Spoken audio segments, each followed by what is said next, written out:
अस्सलाम वालेकुम वीवर्स, आज हम आपकी मुलाकात एक ऐसे बाहिम्मत और बहादुर नौजवान से करा रहे हैं जिसने जिस्मानी माजूरी को हर स्टेज पर शिकस्त दी और आज वो अपनी तालीम के साथ साथ अच्छे खासे पैसे भी कमा रहे हैं।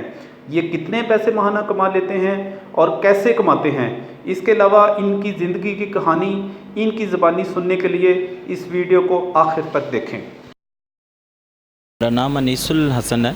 मैं बीएस कंटिन्यू कर रहा हूँ। पहले तो मेरा इलाज चल रहा था, तकरीबन कोई 5 साल की एज तक था जब मेरा इलाज ही चलता रहा। तो उसके बाद मुझे पढ़ने का शौक़ हुआ।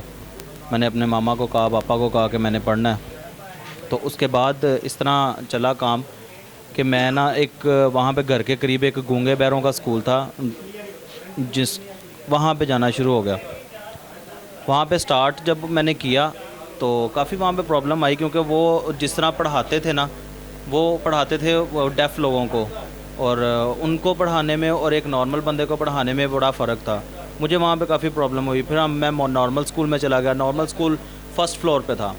फ़र्स्ट फ्लोर से लाना लेके आना, वहाँ पे जब बाबा होते थे वो तो लेके भी जाते थे और लेके भी आते थे।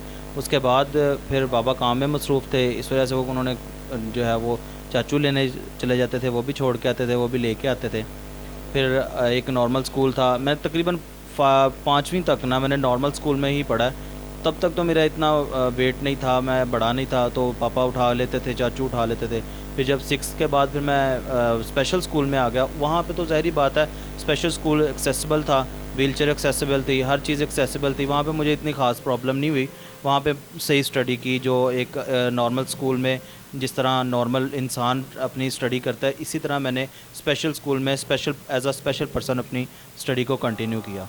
जिस्मानी मजदूरी इस तरह थी कि पहले जब पोलियो का अटैक नहीं था, पहले सिर्फ टाइफाइड का अटैक था मुझे। तो उसके बाद फिर पोलियो का अटैक हुआ। टाइफाइड अटैक के दौरान तो उसमें प्रॉब्लम आ गई थी कि टाइफाइड कवर हो गया लेकिन पोलियो रिकवर नहीं हो सका। तो थोड़ा सा अपने काम के मुताल्लिक बताएं कि किस तरह का काम आप कर रहे हैं।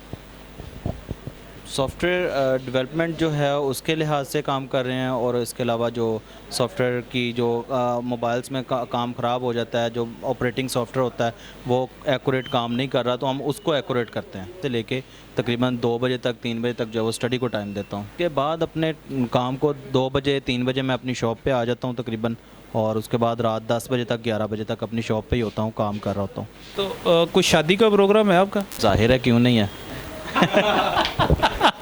शादी के नाम पे आपके चेहरे पे हंसी मतलब ना चेहरा खिल गया आपका। जाहिर बात है, शादी करनी है, इतना सब कुछ करके फिर शादी करनी है। अच्छा, इसका मतलब ये हुआ कि आप ये सारा कुछ शादी के लिए कर रहे हैं? नहीं, अपने लिए कर रहा हूँ, शादी भी अपने लिए ही करनी है। कितना कमा लेते हैं आप? मैं तकरीबन 1 लाख तक कमा लेता हूँ। 1 लाख तक आप कमा लेते हैं और साथ में स्टडी भी कर रहे हैं।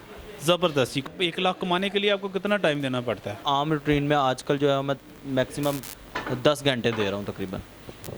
मैं वालिदैन से यही अपील करता हूँ कि अपने बच्चों को पोलियो के कतरे लाजमी पिलाएं, ये अफवाहों पर कान ना धरें, तो इससे आने वाली बच्चे की आने वाली ज़िंदगी ख़राब होती है। अनीस भाई, मैं आपका बहुत शुक्रगुज़ार हूँ, आपने हमें टाइम दिया है। आप बहुत बड़ी इंस्पिरेशन है हमारे लिए, हमारे व्यूवर्स के लिए। तो thank you so much ji.